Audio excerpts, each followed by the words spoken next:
హైదరాబాద్లోని sky route infinity క్యాంపస్ను Delhi నుంచి వర్చువల్గా ప్రారంభించారు సార్ ప్రధాని మోదీ. అంతరిక్ష రంగంలో స్టార్టప్లు అద్భుతాలు సృష్టిస్తూ ఉన్నాయి. త్వరలో అణుశక్తి రంగంలోనూ ప్రైవేట్ సంస్థలకు అవకాశం కల్పిస్తామంటూ వెల్లడించారు. సో ప్రైవేట్ రంగంలో స్పేస్ ఎకానమీ ప్రాధాన్యత ఏంటి సార్? వాస్తవంగా ఇటీవల కాల ఫినామినా మన దేశంలో అత్యధిక కాలము స్పేస్ సెక్టార్ పబ్లిక్ సెక్టార్లో ఉండేది. Indian space research organisation ISRO మాత్రమే స్పేస్ యాక్టివిటీలో ఉండేది. ఇస్రోకు కావలసిన వివిధ రకాల పరికరాలు తయారు చేయడంలో ప్రైవేట్ ఇండస్ట్రీ యూనివర్సిటీస్ పార్టిసిపేట్ చేసేవి, కానీ it was essentially public sector activity. కానీ ఇటీవల కాలంలోనే ఈ స్పేస్ సెక్టార్లో ప్రైవేట్ రంగాన్ని నేరుగా అనుమతించడం మొదలుపెట్టారు. ఇప్పుడు ఈ Skyroot is the largest space startup of India. అంటే భారతదేశంలోనే ఒక ప్రైవేట్ స్పేస్ స్టార్టప్లో అతిపెద్దది. 2 lakh SFT క్యాంపస్ అది. నీకు ఒక ఆర్బిటాల్ను డిజైన్ చేయొచ్చు, ప్రొడ్యూస్ చేయొచ్చు, ఏ లాంచ్ కూడా కావాల్సిన ప్రిపరేషన్స్ అన్నీ చేయొచ్చు, అంత పెద్ద క్యాంపస్. సో ఏంటి ప్రత్యేకత? స్కై రూట్ 2022లో ఫస్ట్ టైం ప్రైవేట్ రంగంలో ఇండియాలో ఒక రాకెట్ ప్రయోగం జరిగింది. సో ఇది 90 కిలోమీటర్స్ ఆల్టిట్యూడ్ వరకు ఎగిరి బే ఆఫ్ బెంగాల్లో పడిపోయింది. అంటే ఇస్రో లాంచ్ ప్యాడ్ నుంచే జరిగింది. సో మీకు బే ఆఫ్ బెంగాల్లో 90 కిలోమీటర్స్ ప్రయాణం తర్వాత పడిపోయింది. అది అంటే దాన్ని సబార్బిటాల్ ఆల్టిట్యూడ్ అంటారు. అంటే భూకక్షలోకి దేన్నైనా ప్రవేశపెట్టడానికి ఆ స్థాయి ఎత్తు కాకుండా కాస్త తక్కువ ఎత్తుకు. ఎందుకంటే ఆర్బిటాల్ ఆల్టిట్యూడ్ అంటే ఏంటంటే ఒక రాకెట్ ద్వారా మనం ఏదన్నా ఉపగ్రహాన్ని ప్రయోగించామనుకోండి, అది ఎర్త్ ఆర్బిట్లోకి వెళ్ళిపోతే అది భూమి చుట్టూ తిరుగుతూ ఉంటుంది. ఇప్పుడు మన ఉపగ్రహాలు అలాగే తిరుగుతూ ఉంటాయి. సో అందువల్ల ఆర్బిటాల్ ఆల్టిట్యూడ్కు రాకెట్ ప్రయోగం జరగలేదు 2022లో. సబార్బిటాల్ అంటే కాస్త కిందికి మాత్రమే ప్రయోగించగలిగారు. ఇప్పుడు 2026లో మొదటిసారిగా ఒక ప్రైవేట్ కంపెనీ ఆర్బిట్లోకి 300 kg అంటే 300 కిలోగ్రాముల బరువైనటువంటి పేలోడ్ ఒక శాటిలైట్ కానీ ఏదైనా ప్రవేశపెట్టగలిగే సామర్థ్యాన్ని పొందబోతుంది. అంటే ప్రైవేట్ రంగంలో స్పేస్ ఎకానమీని ఓపెన్ చేయడం వల్ల ఏ రకమైన అద్భుతాలు జరుగుతాయని దానికి ఇది ఉదాహరణ. అంటే ప్రైవేటీకరణ ప్రతిదాన్ని వ్యతిరేకించాల్సిన అవసరం లేదని దానికి కూడా ఇది ఒక ఉదాహరణ. ప్రైవేట్ రంగంలో లోపాలుంటే వాటిని ఎత్తి చూపాలి, కానీ ప్రైవేట్ రంగాన్నే సైద్ధాంతికంగా వ్యతిరేకించే ఆలోచన సరళి కాలం చెల్లింది. ఎందుకంటే ప్రైవేట్ సెక్టార్లో కూడా అద్భుతాలు జరపవచ్చు అనడానికి స్పేస్ ఎకానమీ ఒక ఎగ్జాంపుల్. 2030 నాటికి 2030 నాటికి Indian space economy size $77 billion చేరవచ్చని. అంటే $7,700 కోట్ల. ఇప్పుడు ఇస్రో బడ్జెట్ $1.6 బిలియన్ మాత్రమే. ఇస్రో బడ్జెట్ $1.6 బిలియన్ అంటే $160 కోట్ల. $1.6 బిలియన్ తోనే ఇస్రో ఇన్ని అద్భుతాలు చేస్తుంటే, మనం ఇస్రో అద్భుతాల గురించి చాలాసార్లు మాట్లాడుకున్నాం కూడా. మంగళ్యాన్ ఆ చంద్రమండల్ పైకి యాత్ర జరిపగలిగారు, అంగారగ్రహానికి యాత్ర జరిపగలిగారు, తొలి ఆస్ట్రోనాట్ను ఇటీవల పంపించగలిగారు. ఇప్పుడు ఏకంగా ఇండియా తొలి భారతీయుని స్పేస్లోకి స్వతంత్రంగా పంపించేటువంటి ప్రయత్నము కూడా ఇండియన్ స్పేస్ స్టేషన్ పెట్టి చేయాలనే ప్రయత్నంలో ఉన్నారు. సో ఇలా ఇస్రో రిమోట్ సెన్సింగ్ ఉపగ్రహాలు, కమ్యూనికేషన్ ఉపగ్రహాలు, ఎడ్యుకేషనల్ శాటిలైట్స్, స్పైస్ శాటిలైట్స్, ఇలా రకరకాల ఉపగ్రహాలని కూడా ప్రయోగించగలిగాము. స్పేస్ ఇంటర్నేషనల్ మార్కెట్లోకి ఎంటగలిగాము. యాంటర్స్ కార్పొరేషన్ పెట్టి ఈవెన్ గ్లోబల్ స్పేస్ కామర్స్లో కూడా ఇండియా ఎంటర్ అయింది. ఇతర దేశాల ఉపగ్రహాలని కూడా మనం ప్రయోగిస్తున్నాం. ఈ స్థాయిలో మనం డెవలప్ అయ్యాం. ఇక $1.6 బిలియన్ బడ్జెట్, 160 కోట్ల బడ్జెట్తోనే ఇస్రో ఇన్ని అద్భుతాలు చేయగలిగితే, $160 కోట్ల, $77 బిలియన్ స్పేస్ ఎకానమీ అయితే ఏ స్థాయిలో ఉంటుందో ఒక్కసారి ఊహించండి. $7,700 కోట్ల అయితే అది ప్రైవేట్ రంగాన్ని ఎలో చేయడం వల్ల వచ్చినటువంటి ఒక అద్భుతం. అందువల్ల ప్రైమ్ మినిస్టర్ అన్న నిజం. సో మనము ఆ ప్రైవేట్ రంగాన్ని ఎక్కడ ప్రవేశపెట్టాలి, ఏ రకంగా పనిచేయడానికి ఇది ఒక ఆదర్శం కదా. తర్వాత మీకు గ్లోబల్ స్పేస్ ఎకానమీ 2035 నాటికి $1.8 ట్రిలియన్ చేరబోతుంది. అంటే $1,80,000 కోట్ల. చూడండి మీరు 2030 నాటికి ఇండియన్ స్పేస్ ఎకానమీ $7,700 కోట్ల, $77 బిలియన్ అయితే $7,700 కోట్ల అయితే $1,80,000 కోట్ల మార్కెట్. అంటే ఇండియన్ స్పేస్ సెక్టార్ ఏ స్థాయిలో ఎక్స్పాండ్ కావటానికి స్కోప్ ఉంది అనేది చూడండి. మరొకసారి ఫిగర్స్ కూడా చెప్తాను, అర్థమవుతుంది. $1,80,000 కోట్ల మార్కెట్ కాబోతుంది. అందులో ఇప్పుడు ఇండియా వాటా ఎంత? $7,700 కోట్ల, $7,700 crore. $1.8 ట్రిలియన్ కేవలం $77 బిలియన్ మన ఇండియాది. సో అంటే ఎన్ని రేట్లు పెరగటానికి ఇంకా అవకాశం ఉందో చూడండి. ఇక్కడ ఇది కేవలం ఇస్రోతోనే సాధ్యమవుతుందా? $1.6 బిలియన్ తో $160 కోట్ల బడ్జెట్తో $1,80,000 కోట్ల మార్కెట్లో ఒక సిగ్నిఫికెంట్ షేర్ పొందడం అనేది సాధ్యం కాదు. అందుకే ప్రైవేట్ రంగానికి కూడా ఎలో చేశారు. ఇది ఇప్పుడు ఇలా ఇస్రోకు సప్లై చేసే సిస్టమ్స్లో 80% ప్రైవేట్ సెక్టారే సప్లై చేస్తుంది. ఇది పబ్లిక్ ప్రైవేట్ పార్ట్నర్షిప్ అంటే. పబ్లిక్ ప్రైవేట్ పార్ట్నర్షిప్ అంటే ప్రైవేటు ప్రభుత్వ రంగంలో డెవలప్ చేసి ప్రైవేట్ వాళ్ళకి అప్పచెప్పి సంపాదించుకోమని చెప్పడం పబ్లిక్ ప్రైవేట్ పార్ట్నర్షిప్ కాదు. పబ్లిక్ ప్రైవేట్ పార్ట్నర్షిప్ అంటే significant contribution private sector should do to the growth of public sector. అలా కాదు మేము మీకు ఆస్తులు, వనరులు, భూములు అన్ని ఇచ్చేస్తాం మీరు అనుభవించండి అంటే పబ్లిక్ ప్రైవేట్ పార్ట్నర్షిప్ కాదు. అది private appropriation of public resources. అందువల్ల పీపీపీకి ఎవరు వ్యతిరేకం కాదు. ట్రూ పీపీపీ ఎట్లుండాలంటానికి ఇది ఒక ఉదాహరణ. స్పేస్ సెక్టార్ మీకు 2022లో పిఎస్ఎల్వి ఇంజన్ తయారీ బాధ్యతను మొదటిసారిగా ప్రైవేట్ రంగానికి అప్పచెప్పారు. సో పిఎస్ఎల్వి అంటే ఎంత ఫేమస్ మనందరికీ తెలుసు. ప్రతిసారి పిఎస్ఎల్వి ప్రయోగం అని పేపర్లో చూస్తాం. పొలార్ శాటిలైట్ లాంచ్ వెహికల్ అని, అంటే భూధ్రువ కక్షలోకి ఉపగ్రహాలను ప్రవేశపెట్టేటువంటి రాకెట్. అది ఇండియాస్ మోస్ట్ సక్సెస్ఫుల్ రాకెట్ అది పిఎస్ఎల్వి అనేది. మీకు ఇంకా అర్థం కావటానికి ఏంటంటే చంద్రయాన్ ప్రయోగం చేసింది పిఎస్ఎల్విఏ. మంగళయాన్ అంగార గ్రహానికి ప్రయోగం చేసింది కూడా పిఎస్ఎల్విఏ. ఒక కమ్యూనికేషన్ ఉపగ్రహాలు, ఇన్సాట్ లాంటి ఉపగ్రహాలు మాత్రం జిఎస్ఎల్వి ద్వారా ప్రయోగిస్తారు. Geosynchronous satellite launch vehicle అని. అంటే అది భూస్థిర కక్షలోకి ప్రవేశపెట్టాలి. ఇదేమో ధ్రువ కక్ష, ఇదేమో పొలార్ ఆర్బిట్ అయితే అదేమో జియో స్టేషనరీ ఆర్బిట్. అందువల్ల అది ఇంకా మోర్ హెవియర్ శాటిలైట్స్ ప్రయోగించాల్సి ఉంటుంది. సో అలాంటి పిఎస్ఎల్వికి ఇంజన్ తయారు చేసేటువంటి బాధ్యత 2022లో ప్రైవేట్ రంగానికి ఓపెన్ అప్ చేస్తే consortium of 2 companies, Hindustan aeronautics limited ఇది public sector company, Larsen and Toubro L and T రెండో కంపెనీ. ఈ 2 కంపెనీలు కలిసి పిఎస్ఎల్వికి ఇంజన్ తయారు చేసే కాంట్రాక్ట్ పొంది. చూడండి ఇది పబ్లిక్ ప్రైవేట్ పార్ట్నర్షిప్ అంటే. ఒక పబ్లిక్ సెక్టార్ కంపెనీ మరో లీడింగ్ ప్రైవేట్ కంపెనీ కలిసి మరో పబ్లిక్ సెక్టార్ కంపెనీ కంట్రిబ్యూట్ చేస్తుంది. That is called PPP. PPP అంటే ప్రభుత్వంలో మెడికల్ కాలేజ్ ఏర్పాటు చేసి నిర్మించి ప్రైవేట్ వాళ్ళకి అప్పచెప్పి వాళ్ళు కొంత డబ్బులు ఖర్చు పెట్టి దాంట్లో సంపాదించుకున్న తనకు అవకాశం కల్పించిన పీపీపీ కాదు. పీపీపీ అంటే 100 కోట్లతో రోడ్ వేసి 500 కోట్ల దాకా టోల్ వసూలు చేసుకోవడం పీపీపీ కాదు. That is not PP. 100 కోట్ల రోల్ వేసి 20,000, 30,000, 40,000, 50,000 టోల్ ట్యాక్స్ వసూలు చేసి మీరు 1000 కోట్లు సంపాదించుకోండి అని అవకాశం ఇవ్వడం పీపీపీ కాదు. రియల్ పీపీపీ ఏంటంటే ఈ సిగ్నిఫికెంట్ కంట్రిబ్యూషన్ ఉండాలి ప్రైవేట్ రంగానికి కూడా. సో ఇప్పుడు ఇండియన్ స్పేస్ సెక్టార్లో ఒకప్పుడు పబ్లిక్ సెక్టార్ మానోపలి మాత్రమే ఉండేది. దాన్ని ఇప్పుడు 3 లేయర్స్గా క్రియేట్ అవుతుంది. ఫస్ట్ లేయర్లో ఇప్పటికీ కూడా India space activities led by ISRO, Indian space research organisation. ఇది ఎంత గొప్పది అంటే మీకు చంద్రయాన్ అమెరికా నాసా ప్రయోగంతో పోలిస్తే 1/10 కాస్ట్కే తయారు చేయగలిగారు. అఫ్ కోర్స్ అది ట్రూ కంపారిజన్ అనేది కొద్దిగా ఇబ్బందిగా ఉండవచ్చు, but it only indicates frugal engineering అంటారు. అంటే తక్కువ కాస్ట్తో తయారు చేయడం ఇండియాకున్న ప్రత్యేకత. లో కాస్ట్ ఇంజనీరింగ్, దాన్ని ఫ్రూగల్ ఇంజనీరింగ్ అంటారు. ఎందుకంటే గ్లోబల్ కాంపిటేటివ్ మార్కెట్లో ఎంత తక్కువకు ఒక ప్రోడక్ట్ తయారు చేస్తావన్నది గీట్ అవుతుంది. క్వాలిటీ కాంప్రమైజ్ కాకుండా హౌ లో you will create a product.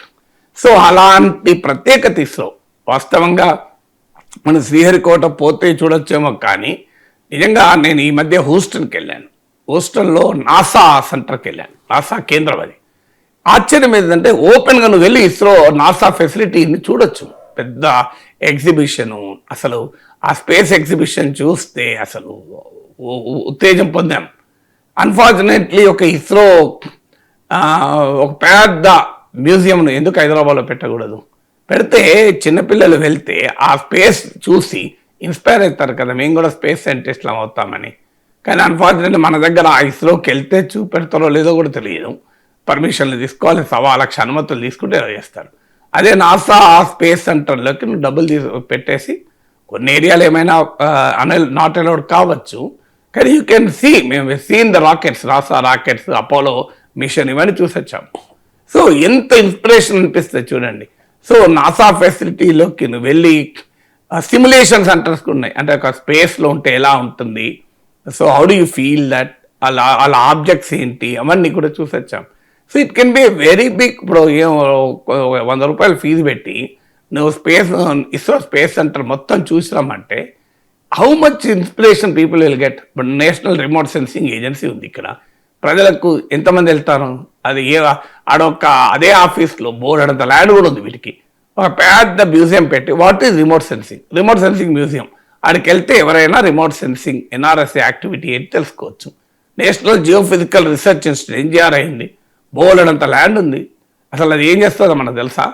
ఒక పెద్ద మ్యూజియం పెట్టి జియోఫిజికల్ మ్యూజియం, వాళ్ళకి వెళ్తే భూకంపాలు ఎలా వస్తాయి, భూకంపాలు ఎలా మెజర్ చేస్తాయి, ఎన్జిఆర్ఐ ఏ రకమైన పని చేస్తుంది. అన్ఫార్చునేట్లీ మన దగ్గర సైంటిఫిక్ ఇన్స్టిట్యూషన్ వాళ్ళ ప్రపంచం దాటి బయటికి రావు, అందుకే వాడికి పబ్లిక్ సపోర్ట్ కూడా ఉండదు.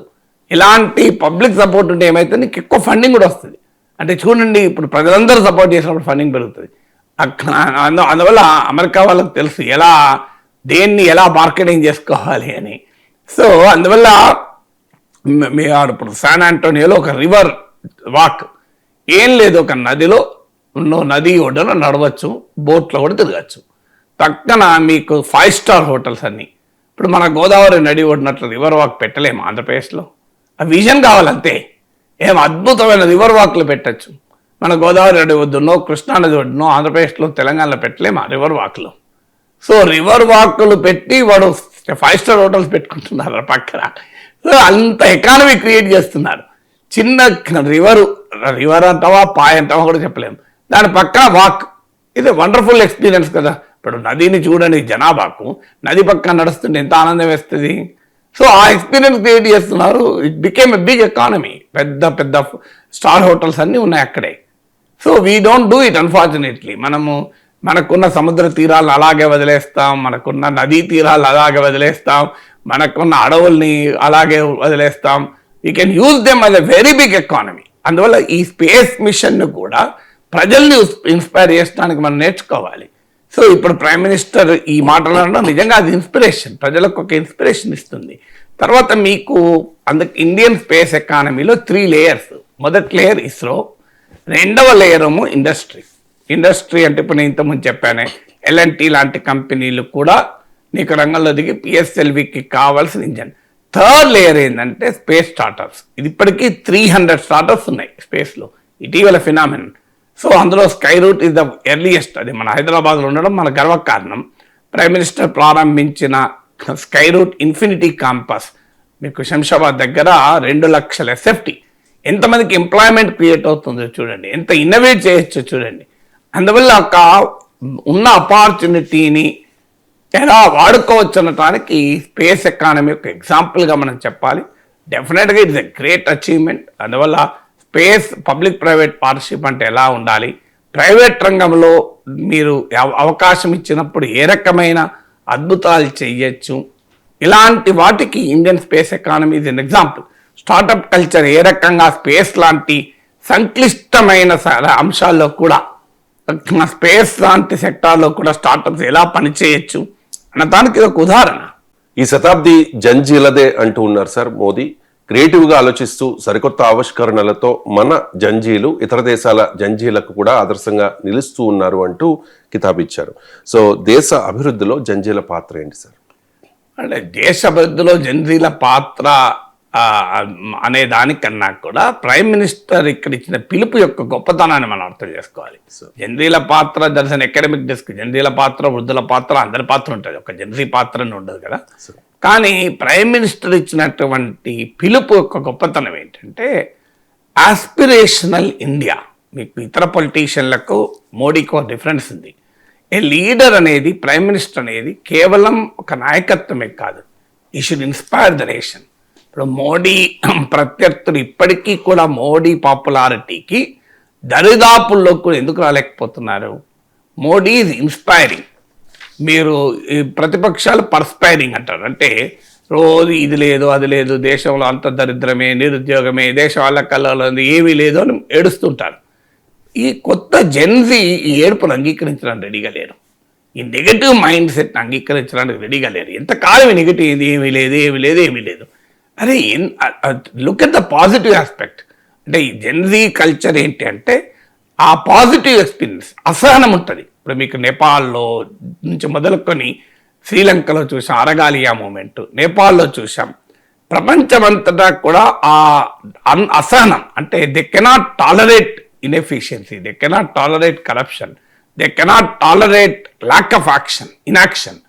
సో దానికి ఆ అసహనానికి ఆన్సర్ ఏంటంటే ఆస్పిరేషన్. సో జెన్జీకి ఒక నాయకుడు ఇన్స్పైర్ చేయాలి. ఇప్పుడు మన్మోహన్ సింగ్ ప్రైమ్ మినిస్టర్ ఉన్నాడు, వండర్ఫుల్ ఎకానమిస్టు, ఆక్స్ఫోర్డ్లో చదివాడు, ఒక కిరోసిన్ దీపం కింద చదివి ఆక్స్ఫోర్డ్ విశ్వవిద్యాలయంలో పాఠాలు చెప్పాడు. మామూలు విషయం కాదు కదా. కానీ హౌ డిడ్ ఈ ఇన్స్పైర్? ఎంతవరకు ప్రైమ్ మినిస్టర్గా దేశ ప్రజల్ని ఇన్స్పైర్ చేశారనేది క్వశ్చన్ మార్కే. మీకు కనీసం యూపీఏ 1లోనైనా కాస్త ఇన్స్పిరేషన్ ఉండే, కానీ యూపీఏ 2కి వచ్చే వరకు కుంభకోణాల కంపు తప్ప ఏం లేదు. సో కానీ నరేంద్ర మోడీ ఏ స్థాయిలో ఇవాళ ఇన్స్పైర్ చేస్తున్నాడు, అది మొదటి డైమెన్షన్. ఆస్పిరేషనల్ ఇండియన్ను టచ్ చేయడం. ఇప్పటికీ కూడా నెగిటివ్ మైండ్ సెట్తో ఇండియాలో ఏం జరగడం లేదు, భారతదేశం గొడ్డుపోతుంది, భారతదేశం అన్యాయం అయిపోతుంది, ఈ నెగిటివ్ మైండ్ సెట్ను జెన్జీ యాక్సెప్ట్ చేయదు. ఇది మోడీకి జెన్జీ కనెక్ట్ కున్న గొప్పతనం. రెండోది, మోడీ ఏజ్ ఎంత, ఆయన ప్రత్యర్థుల ఏజ్ ఎంత చూడండి. Modi age 75 years. ఆయన కన్నా ఒక 20 ఏళ్ళ పైగా చిన్న వయసు రాహుల్ గాంధీ. మరి how Modi is connecting to youth, how Rahul Gandhi is connecting to youth? ఎందుకు చేయలేకపోతున్నారు? ఒకటి, of course Modi background it self inspires. ఒక నిరుపేద కుటుంబంలో పుట్టి ఒక రైల్వే ప్లాట్ఫామ్పై టీ అమ్ముకొని దేశ ప్రధాని కావడం అనేది ఏ స్టోరీ ఆఫ్ ఇన్స్పిరేషన్ కదా. Rahul Gandhi the born with a silver spoon in mouth, అంటే ప్రధానమంత్రుల కుటుంబంలో పుట్టాడు. అందువల్ల ఆ బేసిక్ డిఫరెన్స్ ఉంటుంది. నువ్వు ఎన్ని చెప్పినా కూడా ఒక నిరుపేదగా పుట్టి దేశ ప్రధాని అయినప్పుడు ఆ ఇన్స్పిరేషన్ వేరే ఉంటుంది. కానీ but still what is the social media connect? Example చెప్తే ఇవాళ ఇన్స్టాగ్రామ్ ఉంది. జెన్జీ ఎంతమంది పొలిటీషియన్లు ఇన్స్టాగ్రామ్లో యాక్టివ్ ఉన్నారు? జెన్జీ ఉన్నదల్లా ఇన్స్టాగ్రామ్. మీకు ఇన్స్టాలో ఎంతమంది ఉన్నారు జెన్జీ ఇండియన్ పొలిటీషియన్స్? ఇదే క్వశ్చన్ మార్క్. శాస్త్రీయ ఆలోచన విధానం అని చెప్పుకునే కమ్యూనిస్ట్ నేతలు ఎంతమంది ఉన్నారు చెప్పండి.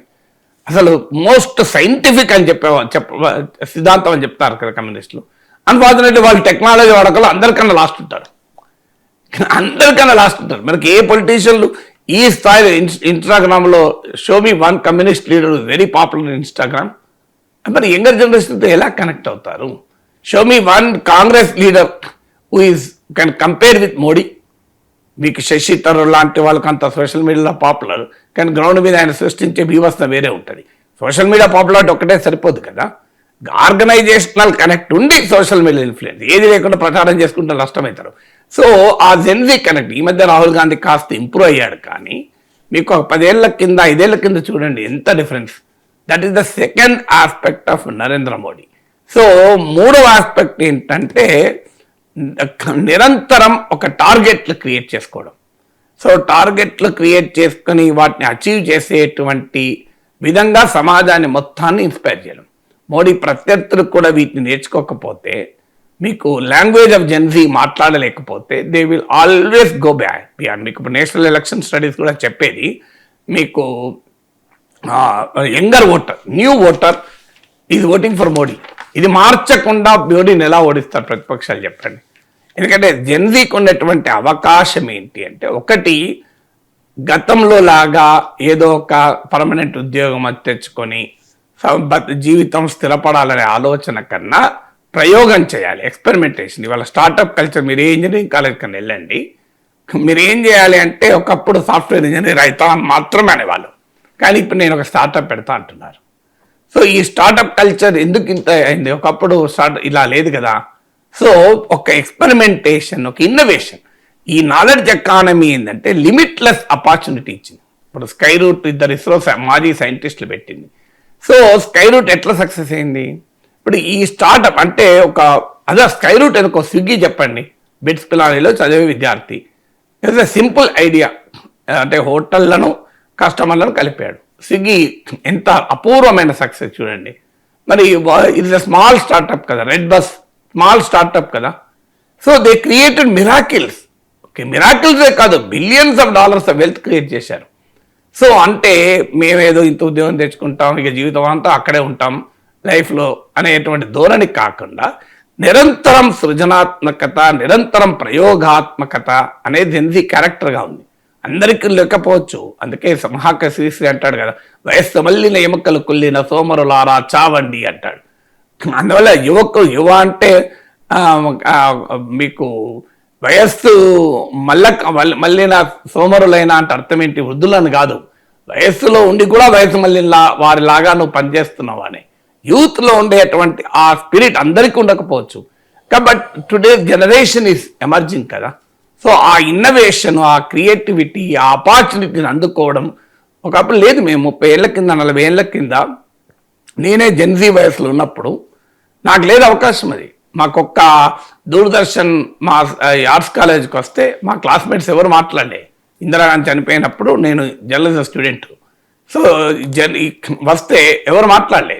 నేనే ద ఫస్ట్ పర్సన్ ముందుకు వచ్చి టీవీ కెమెరాల ముందు నిలబడి మాట్లాడాను.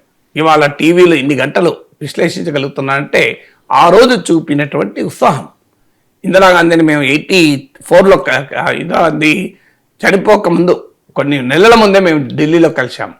ఇందిరాగాంధీని అడిగిన 3-4 మాత్రమే ఆ క్లాస్లో ప్రశ్నలు అడిగాను. అందులో నేను ఒకటి ఫస్ట్ క్వశ్చన్ నేనే అడిగాను ఇందిరాగాంధీని. సో అలా అడగగలిగాం కనుక ఇలా ఆ తర్వాత వాజ్పేయిని ఇంటర్వ్యూ చేయగలిగాము. కానీ నేను ఇంకా దేశంలో ఉన్న చాలా మందితో మాట్లాడగలిగాం. అంటే ఆ వయసులో చూపెట్టిన ఉత్సాహం. 1984లో నేను 21 ఇయర్స్ 17 ఇయర్స్లో మొదటిసారి ఇంగ్లీష్ పేపర్ చదివాను జీవితంలో. 16 ఇయర్స్ అప్పుడు, 21 ఇయర్స్ అప్పుడు 5 ఏళ్లలో ఇండియన్ డక్కన్ క్రానికల్లో September 10th, 1984 నాకు ఇప్పటికి గుర్తున్న డేటు, దూరదర్శన్ ఏ 25-year-old టాడ్లర్ అని అప్పటి 1959లో దూరదర్శన్ పెట్టింది. 25 ఇయర్స్ అయిన సందర్భంగా ఫుల్ పేజ్ ఆర్టికల్ రాశారు. అది 1984. I was just 20 years few months, 20 ఏళ్ళ కొద్ది నెలలు అంతే. 21 ఇయర్స్ కూడా రాలే. సో 5 ఏళ్ళు ఇంగ్లీష్ పేపర్ ఒక ఆదిలాబాద్ జిల్లాలో ఒక గ్రామీణ ప్రాంతంలో పుట్టి ఒక గవర్నమెంట్ స్కూల్లో చదువుకొని తెలుగు మీడియంలో 6th, 7th దాకా చదువుకొని వచ్చి 16 ఏట ఇంగ్లీష్ పేపర్ చదివి 21 ఏట రాసాం. ఆస్పిరేషన్ ఉండే, కానీ అవకాశం లేదు ఆ రోజుల్లో. అంతే మా అవకాశం. ఇప్పటి జెన్జీకి ఉన్న అవకాశం. ఎందుకు నా అనుభవం చెప్తున్నానంటే జెన్జీకి ఉన్న ఆపర్చునిటీ లిమిట్లెస్. ఇవాళ you can become a unicorn. అంత గొప్ప అవకాశం. You can do wonders.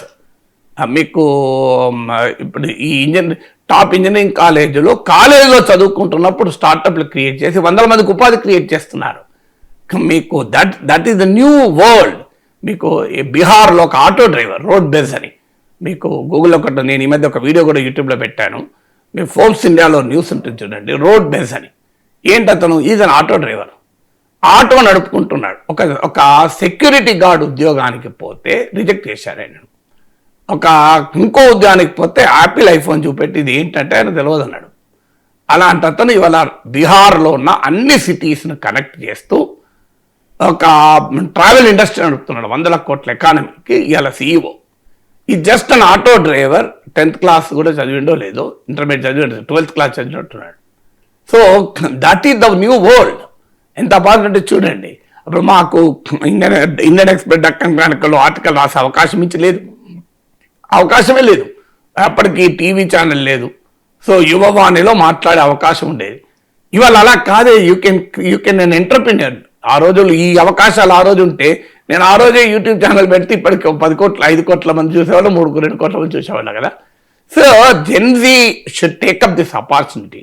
This is not age to సంతృప్తి చెందడమే సరిపోదు, అసంతృప్తి కూడా చెందకూడదు. కానీ నిరంతర అన్వేషణ, నిరంతర స్ఫూర్తితో కనుక పనిచేయగలిగితే స్కై ద లిమిట్ అంటారు. స్కై కూడా లిమిట్ కాదు, ఈవెన్ ఆకాశమే హద్దు అంటారు. ఆకాశం హద్దుల్ని కూడా చెరిపివేసే అవకాశం ఉంది. ఆ అవకాశాలని ఎక్స్ప్లోర్ చేయమంటున్నాడు prime minister. So we should really thank prime minister to inspire Gen Z. లేకపోతే ఎప్పుడు నైరాశ్యంలో, నిస్పృహలో, అంధకారంలో, అశాంతిలో బతకమంటారు ప్రజల్ని. So you should inspire people. కష్టాలు, బాధలు ఎప్పుడు ఉంటాయి, బాధలు లేకుండా మానవుడు ఉండడు. ఇప్పుడు ఎవడు బాధ, డొనాల్డ్ ట్రంప్ కూడా భుజం నొప్పి లేస్తే ఆయనే భరించాలి కదా, ఇంకోటి భరిస్తారా? భగవంతుడి సృష్టిలో గొప్పతనం ఏంటంటే, నీవు జెఫ్ బెజోస్ అయినా, వారెన్ బఫెట్ అయినా, డొనాల్డ్ ట్రంప్ అయినా ఆ మోకాలు నొప్పి లేస్తే ఎవడు భరిస్తాడండి? వేరేటో భరించాడు కదా. నీకు 100 కోట్లు ఇస్తే నువ్వు భరించంటే ఇంకోటి భరిస్తాడా? డొనాల్డ్ ట్రంప్కు మోకాలు నొప్పులు లేసినా డొనాల్డ్ ట్రంపే భరించాలి. మన ఇంట్లో ఉన్న మన అమ్మమ్మ మోకాలు నొప్పులు లేసినా మన అమ్మమ్మ భరించాలి. అమ్మమ్మకైనా డొనాల్డ్ ట్రంప్కైనా ఇది సేమ్, నో డిఫరెన్స్. మ్యాక్సిమం అయితే డొనాల్డ్ ట్రంప్ కాస్ట్లీ ట్రీట్మెంట్ తీసుకుంటాడు. ట్రీట్మెంట్లో లేకపోతే మాత్రం తప్పదు కదా, ఆయన మోకాలు నొప్పులు ఆయన భరించాల్సిందే కదా, ఇంకోటైతే భరించదు కదా. That's the beauty of life. So అందువల్ల లెటర్స్ ఒక ఎప్పుడూ నెగటివ్ మైండ్ సెట్ కాకుండా ఒక స్ఫూర్తిదాయకమైన ఆలోచన వైపు నడవాలి. అందుకే మోడీ జెన్జీకి ఇచ్చినటువంటి పిలుపది. లేకపోతే కూడా ఏమవుతుందో మనకు తెలుసు, నేపాల్ అనుభవం, శ్రీలంక అనుభవం. డెమోగ్రఫిక్ డివిడెండే కాదు, డెమోగ్రఫిక్ నైట్ మేర్ కూడా అవుతుంది. మీరు అయితే ఒక స్ఫూర్తిని ఇస్తే సరిపోదు, అవకాశాలు కూడా ఇవ్వాలి. You should give them better education, better skill, better employment. కేవలం ఇన్స్పైర్ చేస్తాను నడవదు కదా, ఇన్స్పైర్ చేయడమే కాదు, ఇన్స్పైర్ చేసినప్పుడు ఆ రకమైన అవకాశాలు కూడా దేశంలో క్రియేట్ చేయాలి. మళ్ళీ ఇంత బ్రహ్మాండంగా స్పేస్ స్టార్టప్లు ఇన్స్పైర్ చేసి మళ్ళీ పకోడా అమ్ముకోవచ్చు, అది కూడా ఉద్యోగమే అని గతంలో మోడీ అన్నది కూడా మనం మర్చిపోకూడదు. సో జీటీవీ కే సామ్నే పకోడా బేజే అని. సో అప్పుడు మనం విమర్శించాం, అందుకే ఇప్పుడు సమర్థిస్తున్నాను.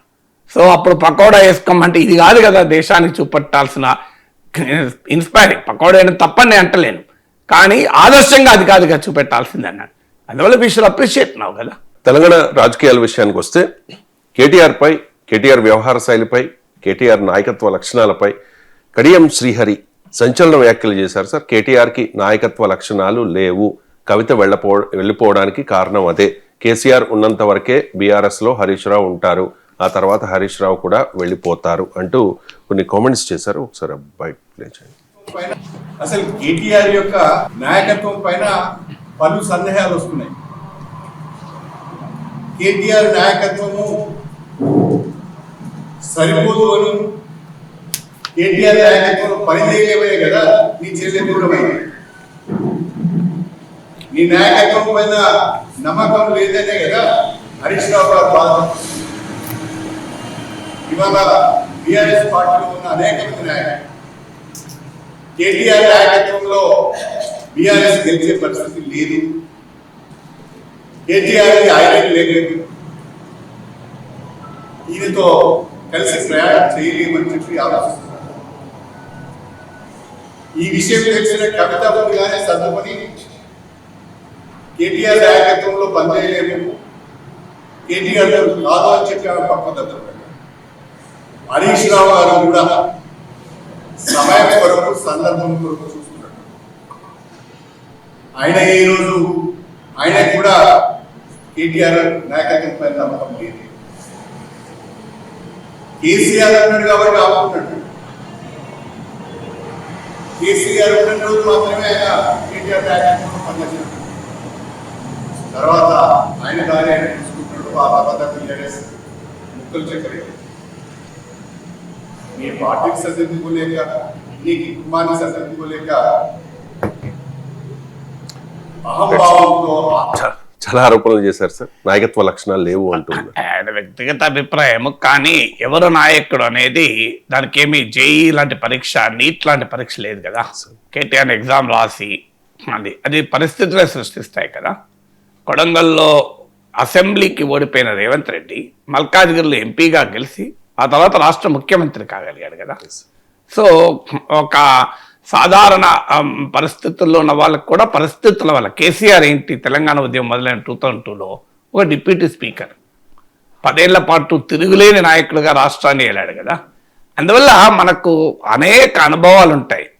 ఒక నాయకుని జీవితంలో ఎవరు నాయకుడు కావాలనేది ఒక నాయకత్వ లక్షణాలే డిసైడ్ చేయవు. ఎవరు నాయకుడు కావాలనేది పరిస్థితులు డిసైడ్ చేస్తాయి. ఎందుకంటే నాయకులు చరిత్రను సృష్టించరు, చరిత్ర నాయకులు సృష్టిస్తారు. ఆ అవకాశాలు అందిపుచ్చుకున్న తీరు సృష్టిస్తాయి, ఉద్యమాలు నాయకులను సృష్టిస్తాయి, అనేక ఫ్యాక్టర్స్ మీకు నాయకుడిని సృష్టిస్తాయి. అందువల్ల నాయకత్వ లక్షణాలు ఒక దాంట్లో నాయకత్వం ఉన్నప్పుడు ఇంకో రంగంలో ఉండకపోవచ్చు కూడా. అందువల్ల we cannot make a too generalize statement. ఇక హరీష్ రావు కవితలో వ్యవహారం చూసి కేటీఆర్ నాయకత్వం గురించి మాట్లాడుతున్నారు. ఇప్పుడు హరీష్ రావు కేటీఆర్ నాయకత్వంలో పనిచేస్తలేడు కదా, కడియం శ్రీఆర్ అన్నది కరెక్ట్ కాదు కదా. హరీష్ రావు కేసీఆర్ నాయకత్వంలో పనిచేస్తున్నాడు. ఎప్పుడన్నా చెప్పాడు హరీష్ రావు నేను కేటీఆర్ నాయకత్వంలో పనిచేస్తున్నా అని? హరీష్ రావు అయినా కేటీఆర్ అయినా కేసీఆర్ నాయకత్వంలో పనిచేస్తున్నారు. సో కవిత కూడా బయటికి వెళ్ళింది కేటీఆర్ నాయకత్వం నమ్మకం లేక కాదు, ఆమె నాయకురాలు కావాలనుకున్నారు బయటికి వెళ్ళారు. రియాలిటీ కదా అది. ఆమె నాయకురాలు కావాలనుకున్నారు బయటికి వెళ్ళారు. కేటీఆర్ నాయకత్వంలో పనిచేయాలని కాదు, కేటీఆర్కు పోటీగా తాను కూడా కేసీఆర్ వారసురాలు కావాలనుకున్నారు. అయినా ఆమె అటాక్ అలా కేటీఆర్ పైన కూడా కాదు, ఆమె అటాక్ హరీష్ రావు పైన. మరి హరీష్ రావు నాయకత్వం నమ్మకం లేక ఆమె బయటికి వెళ్ళలే కదా. తర్వాత హరీష్ రావు కూడా కేటీఆర్ నాయకత్వం నమ్మకం లేక కాదు, ఆయన కూడా నాయకుడు కావాలనుకున్నాడు. It's a question of aspirations. ఇందులో ఎవరి నాయకత్వ లక్షణాలు కాదు కదా. ఇప్పుడు సిద్ధరామయ్య నాయకత్వ లక్షణాలపై నమ్మకం లేక డీకే శివకుమార్ పోరాడుతున్నాడా? డీకే శివకుమార్ నాయకత్వం లక్షణాలు లేక సిద్ధరామయ్య సపోర్ట్ చేస్తాడా? ఇద్దరికీ కూడా తాము నాయకుడు కావాలన్న ఆస్పిరేషన్ వల్ల సమస్య వస్తుంది. ఇక్కడైనా అక్కడైనా హరీష్ రావు అయినా కవిత అయినా they want to be the hairs of KCR కదా. కేసీఆర్ వారసులుగా తాము కావాలనుకుంటున్నారు కనుక కేటీఆర్ నాయకత్వ లక్షణాలతో సంబంధమే లేదు. కేటీఆర్తో నాయకత్వం కొరకు పోటీ పడుతున్నారు వాళ్ళు, అది కారణం. నాయకత్వం మీద నమ్మకం లేక వాళ్ళు లేరు. నాయకత్వం మీద నమ్మకం లేక కవిత బయటికి పోలేదు, నాయకత్వం మీద నమ్మకం లేదు కనుక హరీష్ రావు బయటికి పోతాడు అనే ప్రిడిక్షన్ కన్నా కూడా వాళ్ళు నాయకుడు కావాలనుకుంటున్నారు కనుక కేటీఆర్ నాయకత్వ లక్షణాలతో సంబంధం లేదు, కేటీఆర్తో నాయకత్వం కోసం పోటీ పడుతున్నారు కనుక ఈ సమస్యలన్నీ. సో అందువల్ల ఆ ఫ్యాక్చువల్లీ కూడా అది కరెక్ట్ కాదు. అందువల్ల ఇక ఐరన్ లెగ్ అంటే కేసీఆర్ నాయకత్వం ఉన్నప్పుడు కూడా దుబ్బాకులు ఓడిపోయారు కదా. కేసీఆర్ నాయకత్వంలో ఉండగానే కదా హుజూరాబాద్ ఓడిపోయారు. కేసీఆర్ నాయకత్వంలో ఉండగా భూమి ఆకాశాలను ఏకం చేసేంత పనిచేశారు ఆయన ఓడించడానికి హుజూరాబాద్. అయినా కూడా టీఆర్ఎస్ ఓడిపోయింది కదా. ఎన్నికల్లో ఓటములు అనేది ఒక డైమెన్షన్. అయినా ఇప్పటికీ బీఆర్ఎస్కు నాయకుడు కేటీఆర్ కాదు, వర్కింగ్ ప్రెసిడెంటే కావచ్చు, బీఆర్ఎస్కు నాయకుడు కేసీఆర్. సో గెలుపైనా ఓటమైనా కేసీఆర్ ఖాతాలోనే పడుతుంది. సో ఒకటే లెగ్ ఉంటుంది, కేసీఆర్ లెగ్గే. ఇందులో వేరేటోళ్ళు ఐరన్ లెగ్గులు, జింక్ లెగ్గులు, గోల్డెన్ లెగ్గులు, సిల్వర్ లెగ్గులు, ప్లాటినం లెగ్గులు ఉండవు. ఒకటే లెగ్, అది కేసీఆర్ లెగ్. అది ఏ లెగ్ అయినా కేసీఆరే. సో అందువల్ల మిగతా వాళ్ళంతా కేసీఆర్ ఇచ్చిన బాధ్యతల్ని చూసే వాళ్ళే తప్ప దే ఆర్ నాట్ లీడర్స్. అందువల్ల ఇండిపెండెంట్గా కేటీఆర్ నాయకత్వానికి ప్రజల్లో ఇంకా పరీక్ష ఎదుర్కాలే. ఇండిపెండెంట్గా so is only working on behalf of KCR కదా మీకు. అందువల్ల ఆయన నాయకత్వ లక్షణాలు లేవు, ఆయన ఐరన్ లెగ్ అని మన కంక్లూజన్కి ఎలా లాగలం? ఇలా నాయకుల పైన విమర్శలు ఉంటాయి. ఇప్పుడు లోకేష్ పైన ఆయన పప్పు అని రకరకాల విమర్శలు చేశాడు. అసలు ఆయన మొదటిసారి ఓడిపోతే రెండోసారి 95,000 మెజార్టీతో గెలిచాడు. మరి గెలిచాడు కదా. ఐ థింక్ చంద్రబాబు నాయుడు కన్నా ఎక్కువ మెజార్టీ వచ్చినట్టుంది. సో చంద్రబాబు నాయుడు పవన్ కళ్యాణ్ కన్నా కూడా ఎక్కువ మెజార్టీ కదా. సో నాకు గుర్తున్నంత వరకు సబ్జెక్ట్ కరెక్షన్ వెరిఫై కూడా చేయొచ్చు. ఇద్దరు మరి లోకేష్ ప్రూవ్ చేసుకున్నాడు కదా. అఫ్ కోర్స్ మనం చంద్రబాబు నాయుడు కన్నా పవన్ కళ్యాణ్ కన్నా గొప్ప నాయకుడు అనే ఉద్దేశం కాదు, టర్మ్స్ ఆఫ్ మెజారిటీ చెప్తున్నారు. సో లోకేష్ అది ప్రూవెన్ కదా. ఇప్పుడు కంపారిటివ్లీ మీకు 10 ఏళ్ల కిందట 5 ఏళ్ల కిందట లోకేష్కి ఇప్పటికి పోలిస్తే మీకు వైసీపీ కూడా ఇవాళ పప్పు అని విమర్శలు చేసే పరిస్థితిలో లేదు మీరు గమనిస్తే. సో అందువల్ల ఇప్పుడు సోనియా గాంధీ రాజీవ్ గాంధీ చనిపోయేంత వరకు మనకు తెలవకూడదు. సోనియా గాంధీ అసలు ఎక్కడ ఫీల్డ్లో లేరు. సో ఆమెకున్న కెపాసిటీ కూడా తెలియదు. రాజీవ్ గాంధీ చనిపోయిన ప్రత్యేక పరిస్థితుల్లో ఆమె ముందుకు వచ్చారు. ఆమె 2004లో అటల్ బిహారీ వాజ్పేయి లాంటి మోస్ట్ కెరిష్మాటిక్ లీడర్, నాయకత్వ లక్షణాలకు ఒక సింబల్. అలాంటి వాజ్పేయి నాయకత్వంలో బీజేపీని ఓడించారు. మామూలు విషయం కాదు కదా, 2 సార్లు ఓడించగలిగారు. సో రాజీవ్ గాంధీ, ఇందిరాగాంధీ చనిపోయేంత వరకు రాజీవ్ గాంధీ ఎవరో తెలియదు, ఈజ్ ఓన్లీ ఏ పైలట్. అసలు రాజీవ్ గాంధీ అసలు వెరీ లో ప్రొఫైల్, అంటే పబ్లిక్ ప్రొఫైల్ ఉండేవాడు కాదు. సంజయ్ గాంధీ చాలా హడావుడి, మామూలు అడావుడు కాదు. ఆ అడావుడితో ఆఖరికైనా ఆయన ప్రమాదాన్ని కూడా తెచ్చుకోవాల్సి వచ్చింది. కానీ రాజీవ్ గాంధీ అలా కాదు, కంప్లీట్ ఆయన ప్రైమ్ మినిస్టర్ కొడుకుగా కూడా వివరించేవాడు కాదు. మొరార్జీ దేశాయ్ ప్రైమ్ మినిస్టర్ ఉన్నప్పుడు ఆయన పైలట్ ఈయన రాజీవ్ గాంధీ, అంత లో ప్రొఫైల్ ఉండేవాడు. మరి ఇందిరాగాంధీ చనిపోయిన ప్రత్యేక పరిస్థితుల్లో రాజకీయాలకు వచ్చాడు. కాంగ్రెస్ పార్టీ ఆ ఊపిలో 400 సీట్లు వచ్చాయి. రాజీవ్ గాంధీ తర్వాత is proven to be leader. Indira Gandhi కొడుకుగా లేడు కదా. ఇందిరాగాంధీ మొదటిసారి పార్లమెంట్లో ఎంటర్ అయినప్పుడు వణుక్కుంటా మాట్లాడాను. నెహ్రూ కూతురుగా మాత్రమే ఎంటర్ అయ్యాను. తర్వాత వణికించారు కదా దేశంలో, భీమా హేమీలు పైలు వాళ్ళందరినీ వణికించింది కదా. అందువల్ల నేను కేటీఆర్ని వీళ్ళందరితో పోలుస్తలేను. చెప్తున్నాను ఏంటంటే context will create leader, history will create leader. ఇప్పుడు నాగేశ్వర్ అనేవాడు 2000 సంవత్సరానికి ముందు కాదు, 1990లో కూడా బాగా మాట్లాడేవాడు ఉపన్యాస పోటీలు. నేను డిగ్రీ కాలేజీలో ఉండగా కూడా రాష్ట్ర స్థాయి ఉపన్యాస పోటీల్లో నెంబర్ 1 వచ్చింది నాకు. కానీ నేను పాపులర్ కాలే కదా, టీవీ వచ్చినాక పాపులర్ అయినా కదా, యూట్యూబ్ వచ్చాక పాపులర్ అయినా కదా. అంటే నా పరిస్థితి నా టాలెంట్తో సంబంధమే లేదు కదా. I had a talent. నేను డిగ్రీలో ఉండగా ఇంటర్ యూనివర్సిటీ ప్రైజ్ విన్నాను ఉపన్యాస పోటీల్లో. యూనివర్సిటీలో ఉన్నప్పుడు ఇంటర్ యూనివర్సిటీ 5-6 ఏళ్ల పాటు కంటిన్యూస్గా ఇంటర్ యూనివర్సిటీ ప్రైజ్ విన్నాను. కానీ మరి నాకు పాపులారిటీ ఎందుకు రాలే అప్పుడు టీవీలు లేవు, యూట్యూబ్ లేవు కనుక రాలే. ఇప్పుడు వచ్చాయి కనుక వచ్చాను. నా గొప్పతనం అది కాదు, నా గొప్పతనంతో సంబంధం లేదు. పరిస్థితులు నాకు అవకాశాన్ని ఇచ్చాయి. పరిస్థితులు అవకాశాన్ని ఇచ్చాయి కనుక నేను ఆ అవకాశాలను అందిపుచ్చుకున్నాను కనుక నా ఫీల్డ్లో నేను ఈ స్థాయికి ఉన్నాను. నాతో పోలిక కాదు, ఉదాహరణ చెప్తున్నాను. సో అలాగే ఎవరికైనా పరిస్థితులు, KCR was only deputy speaker, ఓ రిస్క్ అపడైట్ చూపెట్టాడు. ఆ రోజు కేసీఆర్ కన్నా దేవేంద్ర గౌడ్ పెద్ద నాయకుడు కదా. మరి దేవేంద్ర గౌడ్ అంతకన్నా పెద్ద నాయకుడు కదా. మరి దేవేంద్ర గౌడ్ ఏమో నవ తెలంగాణ పార్టీ పెట్టాడు, ప్రజారాజ్యంలో చేరాడు. అంతకుముందు is a very top leader, తెలుగుదేశంలో నెంబర్ 2 లీడర్. కానీ ముఖ్యమంత్రి కాలేకపోయాడు. కేసీఆర్ ఒక డిప్యూటీ స్పీకర్, ఒక రవాణా మంత్రిగా ఉండే. ఆయన మంత్రి పదవి ఒక డిప్యూటీ స్పీకర్ ఇచ్చారు. ఇప్పటికీ విమర్శిస్తారు, ఆయన మంత్రి పదవి ఇచ్చుంటే తెలంగాణ ఉద్యమం ఉండేది కాదని. మరి అలాంటి ఇవాళ ఏ స్థాయికి వచ్చాడు? హరీష్ రావు మొన్న ఒక మాట అన్నాడు, నా ఎలక్షన్ ర్యాలీలో రేవంత్ రెడ్డి పాల్గొన్నాడు అని. మరి రేవంత్ రెడ్డి ఎలక్షన్ ర్యాలీలో రేవంత్ రెడ్డి సీఎం కాగలేడు, హరీష్ రావు కాలేకపోయాడు. ఎందుకు? హరీష్ రావు బీఆర్ఎస్లోనే ఉండిపోయాడు కనుక, ఆ రిస్క్ తీసుకోలేదు కనుక. రేవంత్ రెడ్డి తెలుగు మొదలు ఇండిపెండెంట్గా జెడ్పీటీసీ గెలిచి తర్వాత టీడీపీలో చేరి, టీడీపీలో వర్కింగ్ ప్రెసిడెంట్ అయ్యి మళ్ళీ కాంగ్రెస్లో చేరి మొత్తం మీద అవకాశాలు తీసుకున్నాడు, సీఎం అయ్యాడు.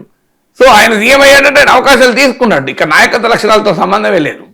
సో అందువల్ల రాజకీయాల్లో ఎట్లా ఉంటాయంటే యూ షుడ్ టేక్ దట్ అపార్చునిటీని తీసుకోగలగాలి.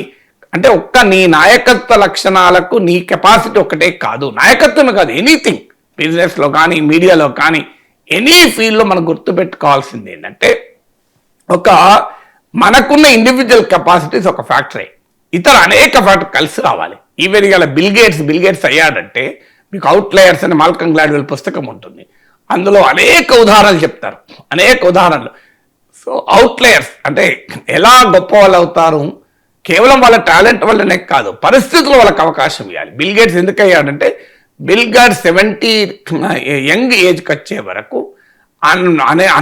అనేక గంటల పాటు కంప్యూటర్ పైన పనిచేసే అవకాశం ఆయన ఫ్యామిలీ బ్యాక్గ్రౌండ్ ఇచ్చింది, ఆయన ఎడ్యుకేషనల్ బ్యాక్గ్రౌండ్కి ఇచ్చింది అవకాశం. అందరికి అవకాశం రాదు కదా, అవకాశాన్ని ఆయన ఉపయోగించుకున్నాడు. ఆ అవకాశం వచ్చిన వాళ్ళందరూ కాలే, మరి ఆ సద్వినియోగం చేసుకున్నాడు. అంటే కేవలం బిల్ గేట్స్ టాలెంట్ ఉంటేనే రాలే, టాలెంట్ ప్లస్ ఆ అవకాశం, అపార్చునిటీ. సో ఈ రెండు కలిస్తేనే నాయకుడు అవుతాడు.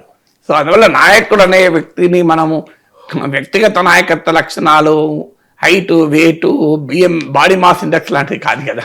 రాజధాని అమరావతిని అంతర్జాతీయ స్థాయిలో నిర్మించాలంటే 2వ దశ భూ సమీకరణ తప్పదు అంటూ ఉన్నారు చంద్రబాబు నాయుడు. రాజధాని నగరం అంతర్జాతీయ స్థాయిలో ఉండాల్సిందే, రైతులు సహకరించకపోతే మున్సిపాలిటీలా మాత్రమే ఉంటుంది అంటూ ఆయన చెప్పుకొచ్చారు. సార్, రాజధానిలో పెట్టుబడులు పెట్టేందుకు వస్తున్న సంస్థలకు భూములు లేవని, అంతర్జాతీయ ప్రమాణాలతో స్పోర్ట్స్ సిటీ, విమానాశ్రయం, రైల్వే స్టేషన్ నిర్మించేందుకు భూములు అవసరం అంటూ ఉన్నారు సార్ చంద్రబాబు నాయుడు. అవన్నీ వస్తేనే అమరావతి ప్రపంచ స్థాయి నగరంగా అభివృద్ధి చెందుతుంది. 2వ దశ భూ సమీకరణకు రైతులు సహకరించకపోతే అమరావతి ఒక మున్సిపాలిటీగా మాత్రమే మిగిలిపోతుంది అంటూ ఉన్నారు సార్.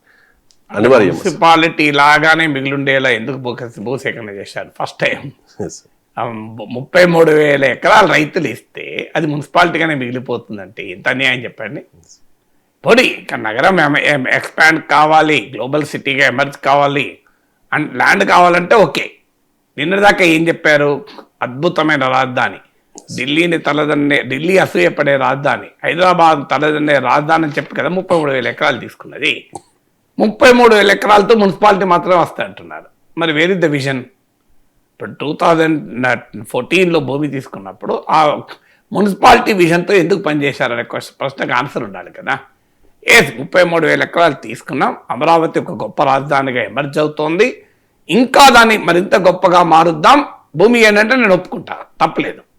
కానీ 33,000 ఎకరాలు ఇచ్చినా కూడా మున్సిపాలిటీ కొరకే ఇచ్చారా? మరి రైతుల గొప్ప త్యాగాలు, అద్భుతమైన రాజధాని వస్తుంది అని చెప్పారు కదా ఇప్పటిదాకా. సడన్గా ఇప్పుడు ఏమంటున్నారు? దీంతో మున్సిపాలిటీ వస్తుంది అంటున్నారు. So there is logic behind what people say కదా. ముఖ్యమంత్రి స్థాయిలో మాట్లాడినప్పుడు మున్సిపాలిటీ వరకే సరిపోయే భూమిని ఎందుకు తీసుకున్నారు? మున్సిపాలిటీ విజన్తోనే అమరావతి ప్రాజెక్ట్ ఎందుకు మొదలు పెట్టారు? నిన్నటిదాకా 33,000 ఎకరాలతో అద్భుత రాజధాని వస్తుందని చెప్పి ఇప్పుడు అది మున్సిపాలిటీ మాత్రమే అవుతుందని ఎందుకు అంటున్నారు? దీనికి ఆన్సర్ ఉండాలి కదా. ఇప్పటికీ చెప్తున్నారు సెకండ్ ల్యాండ్ పూలింగ్ కావాలి, ఇప్పుడు ఆల్రెడీ గొప్ప రాజధాని నిర్మాణం జరుగుతోంది, ఇంకా గొప్ప రాజధాని నిర్మిద్దాం అనంటే తప్పలేదు. హైదరాబాద్ లాంటి రాజధాని వస్తుంది, ఇప్పుడు న్యూయార్క్ లాంటి రాజధాని నిర్మించుదాం, దానికి ఇంకా ల్యాండ్ కావాలంటే దెర్ ఇస్ ఎ లాజిక్. కానీ ఇప్పుడున్న ల్యాండ్తో మున్సిపాలిటీ అవుతుంది అంటే ఎట్లా? సో రైతులు మున్సిపాలిటీ కావడానికి ల్యాండ్ ఇవ్వలే. రైతులు ఒక గొప్ప రాజధాని, గ్లోబల్ ప్రపంచ స్థాయి రాజధాని నిర్మిస్తామనే కదా మీరు తీసుకున్నది భూమి. ఇప్పుడు వాళ్ళని మున్సిపాలిటీ అవుతుందని మీరు బెదిరిస్తే ఎట్లా? అన్యాయం కదా.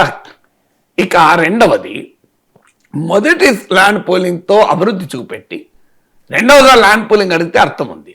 ఇప్పటికీ ఏంటి? ఆంధ్రజ్యోతి పతాక శీర్షికలో కథనం, అమరావతి రైతుల ప్లాట్లు రంగుల కలే. మీరు గూగుల్లో కొట్టండి వస్తుంది, రంగుల కలే. ఆంధ్రజ్యోతిలో పేజ్ 1, అమరావతిలో భూములు ఇచ్చిన రైతుల ప్లాట్లు ఇప్పటికీ కాగితం పైనే. అంటే ఎన్నేళ్ళైంది? 5 ఏళ్ళు అక్కడైపోయింది. ఇప్పుడు దాదాపు 2 years దగ్గరకు వస్తుంది. 7 yearsలో మీరు మొదటిసారి భూములు ఇచ్చిన రైతులు ఇప్పటికి ప్లాట్లు ఇవ్వలేకపోయారు ఫీల్డ్ మీద, ఆన్ గ్రౌండ్. తర్వాత వారికి మీరు ఇప్పటికీ సమస్యల పరిష్కారం కావడం లేదు. మీరు ఇప్పటికీ కూడా సమస్యల పరిష్కారం కాక వాళ్ళు ఇబ్బంది పడుతున్నారు. దానికి ఒక గ్రూప్ ఆఫ్ మినిస్టర్స్ పెట్టారు. ఇప్పుడు ముఖ్యమంత్రి మాట్లాడారు. రైతులు అంత పెద్ద ఉద్యమం జగన్మోహన్ రెడ్డికి వ్యతిరేకంగా జరిపిన పోరాటం మీ గెలుపుకు కారణమైంది. మరి మీరు గెలిచినాక 2 ఏళ్ళు పడుతుందా అంటున్నా రైతుల సమస్యలు పరిష్కరించడానికి? అంత సంక్లిష్టమైన క్వాంటమ్ కంప్యూటర్ వచ్చి పరిష్కరించాలా దీన్ని? బహుశా క్వాంటమ్ వ్యాలీగా అమరావతి డెవలప్ అవుతుంది కనుక దీన్ని సాధారణ మైండ్తో మనం పరిష్కరించలేం కనుక, దీనికి కంప్యూటేషనల్ కెపాసిటీ చాలా ఎక్కువ ఉండాలి కనుక క్వాంటమ్ కంప్యూటర్ వాడితే తప్ప అమరావతి రైతుల సమస్యల పరిష్కారం కావా? నాకు చెప్పండి. ఏమంత కష్టం? ఇది ఒక చిన్న ఇష్యూస్ కదా, revenue issues. So Chandrababu Naidu లాంటి పాలనా దక్షత కలిగిన, విశేష అనుభవం కలిగిన ముఖ్యమంత్రి ప్రభుత్వంలో ఉండి ఏ రైతుల ఉద్యమం అయితే చంద్రబాబు నాయుడు మళ్ళీ ముఖ్యమంత్రి కావడానికి కీలక పాత్ర పోషించిందో ఆ రైతుల సమస్యల పరిష్కారానికి ఇంతకాలం ఎందుకు పట్టాలి? ఇంకా వాళ్ళ జీవితం రంగుల కళల్లోనే ఎందుకు ఉండాలి? అండ్ నేను నా ఆరోపణ కాదు, మళ్ళీ నన్ను విమర్శించే ప్రమాదం ఉంటుంది. నేను ఆంధ్రజ్యోతి కథనం చెప్తున్నా. ఆంధ్రజ్యోతి పతాక శీర్షిక, టాప్ హెడ్లైన్, మీరు పాత పేపర్ నాకు గుర్తులేదు కానీ రంగుల కలే దాని హెడ్లైన్ కూడా ఇది. సో దానికి ఆన్సర్ చెప్పాలి కదా. సో మీరు ల్యాండ్, ఇప్పుడు మూడవది ఏంటి? ఏం చెప్పారు? ₹1,00,000 ఎకరం ఉన్న భూమి హైదరాబాద్లో 170 కోట్లు అవుతుంది, మీరు భూమి ఇవ్వండి అంటున్నారు. నిన్నటిదాకా ఏం చెప్పారు? రైతులు త్యాగాలు చేశారు దేశ రాష్ట్ర రాజధాని కొరకు, ఆంధ్రప్రదేశ్ ప్రజలందరి కోసం త్యాగాలు చేశారు, 29 గ్రామాల రైతులు అని చెప్పారు. వైసీపీ వాళ్ళు దాన్ని అవహేళన చేస్తూ ఇది త్యాగాలు కాదు, వాళ్ళు రియల్ ఎస్టేట్ వ్యాపారం అంటూ వాళ్ళు అవహేళన చేశారు. వాళ్ళని అందరము తిట్టాము.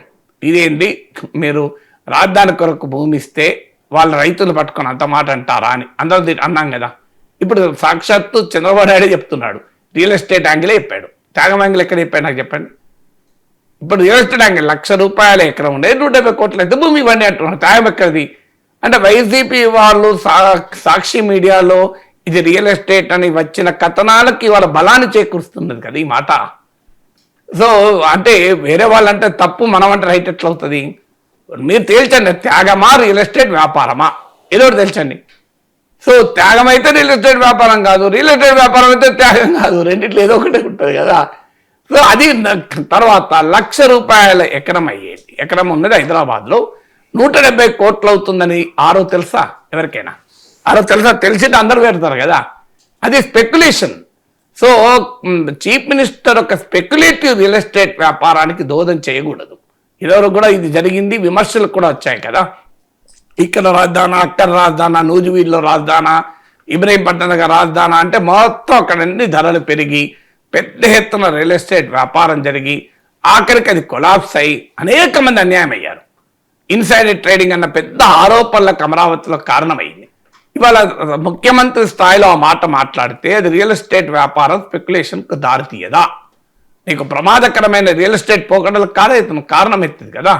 ఇప్పుడు ₹1,00,000 ఎకరం 170 కోట్లు హైదరాబాద్లో అయింది, ఇక్కడ కూడా అవుతుంది అని చెప్తున్నాడు. దిస్ ఈజ్ అబ్సల్యూట్ స్పెక్యులేషన్ కదా. మరి నేనేమడుగుతున్నా, ₹1,00,000 170 కోట్లు అవసరం లేదు. ₹1,00,000 ప్రాపర్టీకి 30 ఏళ్ల తర్వాత 10 కోట్లు ఇస్తామని మీరు గవర్నమెంట్ బాండ్ ఇవ్వండి, సరిపోతుంది. 170 కోట్లు ఎందుకండి? ₹1,00,000 ప్రాపర్టీకి 10 కోట్లు అవుతుందని మీరు ఒక బాండ్ ఇవ్వండి. అంటే 10 కోట్ల కన్నా ఎక్కువైతే మీకే, 10 కోట్ల కన్నా తక్కువైతే ప్రభుత్వం ఇస్తుంది. చంద్రబాబు నాయుడు చెప్పిన స్పెక్యులేటివ్ వ్యాపారానికి ఆయనకే నమ్మకం ఉంటే సింపుల్ రాష్ట్ర శాసనసభలో ఒక చట్టం చేసి లేదా ఒక గవర్నమెంట్ బాండ్ విడుదల చేసి ₹1,00,000 ప్రాపర్టీ వాల్యూ ఉన్న ల్యాండ్కు ప్రభుత్వమే 10 కోట్లు ఇస్తుంది అని చెప్పండి. అసలు రైతులు వద్దన్నా ముందుకొచ్చి ఇస్తారు కదా. ఇక ప్రాబ్లం ఏంటి? So if you believe in your own statement, వేరే వాళ్ళు అవసరం లేదు. 1,00,000 కోట్లు హైదరాబాద్ అయిన మాట నిజం. చంద్రబాబు నాయుడు చెప్పి లెక్క కరెక్ట్. ఎందుకంటే నేను 88లో ఉస్మాన్ సిటీలో అసిస్టెంట్ ప్రొఫెసర్గా చేరాను. మేము 93లో మా దగ్గర కొండాపూర్లో హౌసింగ్ సొసైటీ చేశాను, కోఆపరేటివ్ హౌసింగ్ సొసైటీ. అసలు ప్లాట్లు సగం అమ్ముడు పోలే. అసలు బ్యాంకు లోన్ ఇప్పించారు. ఎంబడి సొసైటీ నాయకత్వం కొనండి అని ఎంబడిపడ్డారు. అప్పుడు ఎంత రేటు? 23,000. ఇవాళ 6 కోట్లు. నిజం, చంద్రబాబు నాయుడు చెప్పి 100కి 100 నిజం. అంటే 23,000 ప్లాట్ కాస్త 300 గజాల ప్లాట్ ₹60 గజం అండి ఆ రోజు. 1993 నాకు ఇప్పటికి గుర్తు. సో నా కొడుకు పుట్టిన ఏజ్ నా 93. అప్పుడు కోఆపరేటివ్ సొసైటీ కొండాపూర్లో ప్రొఫెసర్స్ ఎంక్లేవ్ అని ఇప్పటికీ ఉంది. వాళ్ళు ఒక వెంచర్ చేశారు, మా housing cooperative society, gazetted officers cooperative housing society. ఆ వెంచర్లో ల్యాండ్ కొనటోడు లేక ఎంబడిపడ్డారు, లిటరల్లీ ఎంబడిపడ్డారు. అందరెంబడి సగం ప్లాట్లు అమ్ముడు పోయినాయి. బలవంతాన అంతగట్టారు కొంతమందికి. అయితే ₹60 గజం, ఇలా 2 లక్షల గజం ఇవాళ మార్కెట్ వాల్యూ. అంటే చంద్రబాబు నాయుడు చెప్పింది కరెక్ట్ కదా. ₹60 2 లక్షలు అయింది అంటే ₹1,00,000 కరెక్ట్గా లెక్క తెలియదు అంతే. దాదాపు ₹1,00,000 ఎకరం 170 కోట్లు అయింది. పర్ఫెక్ట్లీ కరెక్ట్ చంద్రబాబు నాయుడు చెప్పింది. కానీ ఈ గ్యారెంటీ ఎవరు ఇవ్వగలుగుతారు? ఈ గ్యారెంటీ చంద్రబాబు నాయుడు ఇస్తానంటే నాకు అభ్యంతరం లేదు. 170 కోట్లు అవసరం లేదండి. ₹1,00,000 100 రేట్లు పెరుగుతుంది 30 ఏళ్ళలో. ఇవ్వండి ₹1,00,00,000 ఎక్కువ అవసరం లేదు. ₹1,00,000 మీరు భూమి 1 crore అవుతుంది ఇవ్వండి. 10 కోట్లు ఇస్తాను, 1000 రేట్లు పెరుగుతాయని చెప్పండి. మీరు ఒక 30 years పీరియడ్లో 2025 కదా, మీకు నమ్మకం ఉంది కదా అవుతుందని. 2055లో ఇది 10 కోట్లు ఇస్తాం, మేము ఇస్తాం. ప్రభుత్వ బాండ్, గవర్నమెంట్ బాండ్కి అయితే నమ్మకం ఉంటుంది కదా, ఇవ్వండి గవర్నమెంట్ బాండ్, అయిపోతుంది కదా. లేదు ఇంకో మార్గం చెప్తాను, ఇంకోటి కూడా చెప్పాడు చంద్రబాబు నాయుడు గారు. ఎవరు ప్లాట్లు అమ్ముకోకండి, బాగా పెరుగుతుంది. ₹1,00,000 170 కోట్లు. నా రిక్వెస్ట్ ఏంటంటే గవర్నమెంట్ ఒక స్పెషల్ పర్పస్ వెహికల్ లాంచ్ చేయండి, దానికో ఫండ్ కేటాయించండి, లేదా బ్యాంకుల నుంచి రుణం ఇప్పియండి. ఏం చేయండి అంటే మీరు అమ్ముకోకండి అంటే సాధ్యం కాదు. ఇప్పుడు ఎకరం భూమి ఉన్న అతనికి ఒక చిన్న ప్లాట్ వస్తుంది, బిడ్డ పెళ్ళి ఉంటుంది, కొడుకు పెళ్ళి ఉంటుంది, పిల్లలు చదువు ఉంటుంది, కొడుకు బిడ్డ చదువు ఉంటుంది. అమ్ముకోకుండా ఎక్కడ పోతారండి? చంద్రబాబు నాయుడు చెప్పింది చాలా మంచి ఆలోచన. అమ్ముకోకండి, నష్టపోతారు, తర్వాత పెరుగుతుంది అంటున్నాడు. అందువల్ల నా రిక్వెస్ట్ ఏంటంటే చంద్రబాబు నాయుడు గారికి, మీరు ఏం చేయండి అంటే ఇవాళ ఒక ప్లాట్ ఉంది, ఒక 50 లక్షలు వచ్చే ప్లాట్ ఉంది, తాను అమ్ముకుంటున్నాడు. ఎందుకు అవసరం ఉంది? మీరు చెప్తున్నారు కదా ఈ 50 లక్షలు కాస్త ఎంత అవుతుంది? 170 కోట్లు ఇంటూ 50, 1,50,000 కోట్లు కదా. పోనీ 100 కోట్లు అనుకుందాం, 100 కోట్లు అవుతుంది కదా. 50 లక్షలు వచ్చేది ఎంత అవుతుంది? 5,000 కోట్లు అవుతుంది.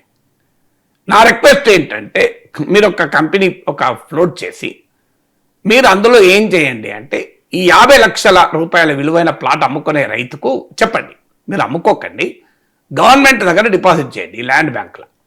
ఈ 50 లక్షలు మీరు ఇచ్చేయండి, ఈ బ్యాంకుల దారినో ప్రభుత్వం దారినో ఒక ఫండ్ ఏర్పాటు చేసి 30 years తర్వాత అది 5,000 కోట్లు అవుతాయి కదా. ఈ 50 లక్షలకు ఎంత పర్సెంటేజ్ అయినా వడ్డీ వేసి తీసేసుకొని మీతో ఇచ్చేయండి. రైతు ఎంత అద్భుతంగా డెవలప్ అవుతారు, ల్యాండ్ పూలింగ్ వెంటనే అయిపోతుంది. అమరావతి రైతుల తరఫున నా రిక్వెస్ట్ చంద్రబాబు నాయుడు గారికి, మీ నమ్మకం ఉంది కదా, 1,00,000 రూపాయల ఎకరం ఉన్నది 170 కోట్లు అవుతుంది, 170 పరక్క 100 కోట్లు అయితే అనుకుందాం. సింపుల్, 1,00,000 రూపాయలు 100 కోట్లు అంటే ఎంత 10,000 రేట్లు, 5,000 రేట్లు కూడా కాదు. పోనీ 50 కోట్లు అయిదాం అనుకున్నా, 5,000 5,000 టైమ్స్ అవుతాయి కదా. నేను ఏమంటున్నా, 50 లక్షలు తీసుకోండి, 100 కోట్లు అవుతుంది అనుకుందాం అంటే 5,000 కోట్లు వస్తుంది కదా. 5,000 కోట్లు ప్రభుత్వానికి వస్తుంది. మీరు ఇప్పుడు 50 లక్షలు ఇవ్వండి, 30 ఏళ్ళ తర్వాత తీసుకోండి, మళ్ళీ 50 లక్షలకు మీరు కావాలంటే 2 కోట్లు 5 కోట్లు తీసుకోండి, మిగతా 4,990 కోట్లు ఇచ్చేయండి రైతులకు. రైతులు ల్యాండ్ పూలింగ్ ఎగబడస్తారు. చేయండి అంటే మీ క్యాలిక్యులేషన్ మీద మీకు నమ్మకం ఉంటే, నా పాయింట్ అది. అదర్వైజ్ ఇట్ ఇస్ స్పెక్యులేషన్ అని చెప్పండి. స్పెక్యులేషన్కు ముఖ్యమంత్రులు పాల్పడడం మంచిది కాదు, అది చాలా రాంగ్ నోటీస్కి వస్తుంది. రేపు చంద్రబాబు నాయుడు మాట మీద విశ్వాసంతో ఉంచుకున్నారనుకోండి, అలాగే రేపు 1,00,000 రూపాయల వాల్యూ ఉన్న ప్లాట్ ఎకరం గజము రేపు 170 కోట్లు కాకపోతే ఎవరిస్తారండి దానికి బాధ్యత? So let us not intelligent speculation. పెరుగుతుంది పెరగదు అనేది అనేక ఫ్యాక్టర్స్ ఉంటాయి. కొండాపూర్లో పెరుగుతుందని మాకు తెలిసి ఉంటే నేను 10 ప్లాట్లు తీసుకున్నామండి ఆ రోజు, కష్టపడి తల తాకట్టు పెట్టాను 10 ప్లాట్లు తీసుకున్నట్టు.